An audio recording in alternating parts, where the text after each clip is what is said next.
Bob Stagenborg, and I am the producer of Mind Games, the psychology of performance. This week, the guys had a chance to visit with the Packer great Jerry Kramer. Let's take a listen.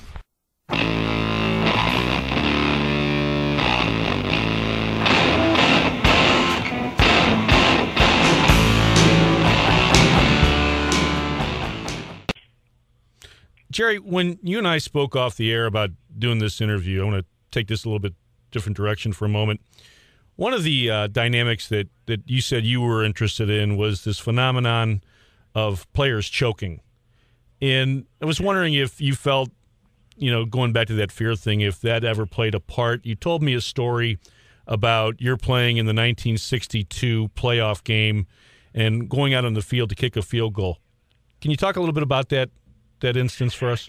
Yeah, I'd love to talk this over. A lot of guys don't realize, and I think there's a lot of people that don't understand the impact of emotion on performance. Mm-hmm.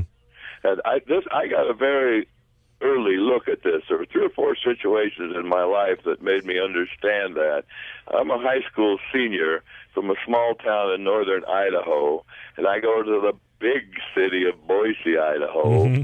and no one had ever come to my track meets except my mom and her sister, and they weren't sure what we were doing out there except when we were running or something.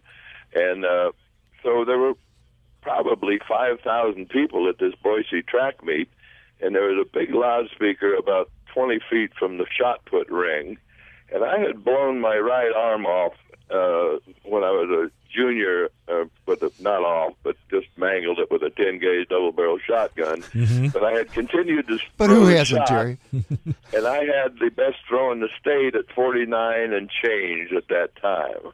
Mm-hmm. So I was the first person in the shot put ring. And I get up and I'm getting ready to throw, and I'm looking around at the people, and I'm okay. Mm-hmm. I'm okay, and I'm warming up and doing my thing, and I'm up first, and just about 30 seconds, I'm in the ring, and I'm kind of getting the ball settled, and the loudspeaker goes, "And now from Sandpoint, Idaho, in the shot put ring, Jerry Kramer." And I just choked. I choked so bad. I went ahead and threw the shot, and the judges were standing out about 50 feet, and I threw it somewhere between 30 and 35. And they look at each other, and they go, where'd it land? And one of them said, "Gee, I don't know. It was way up there." And the guy goes, "Well, you got to mark it." "Well, I didn't see it. It was way up there." "Well, he didn't foul, did he? It was a fair throw." "No, it was a fair throw." "Well, you got to mark it. If you had a fair throw, you got to mark it." "Well, I didn't see where." They went back and forth for 5 minutes and decided that they didn't know where the shot lit. Mm-hmm. And they had to give me another attempt. The next attempt, I took a deep breath, relaxed, and threw 51-10 and set a new state record that had been... All right. I broke a state record of 20 years, but the difference with a 12-pound chunk of iron on your mindset, you wouldn't think, it might affect your nerves for delicate operations, but throwing a chunk of iron, you just wouldn't assume that the emotions could have that big an impact. Sure. Well, that was stunning to me, so I started thinking about that, and there was a couple times in professional football where I was nervous. Like my first game against the New York Giants in Boston, we had about 50,000 people again. Horning got hurt. I went in to kick an extra point.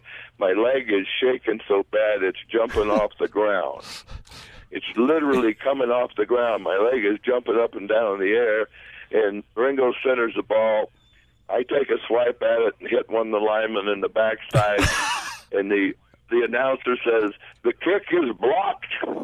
Thank goodness. I say, thank you. But then I went ahead and kicked 5 or 6, 7 extra points and maybe a field goal that night, and was okay. In the Giant game, I'm kicking in Yankee Stadium in '62, the one that you mentioned. That's the one I want to hear about. Horning is hurt, and I'd been kicking for 3 or 4 weeks, and Yankee Stadium was overwhelming. It was just an awesome experience to walk into it. It was a whole nother level of experience.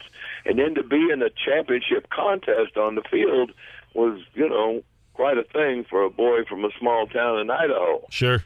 First field goal attempt, and make the mistake of looking across the line of scrimmage, and I go, what in the hell are you doing out here? There's Huff and Robustelli and Katkavish and Lynch and Rosie and all those great ball players. What are you doing on the field?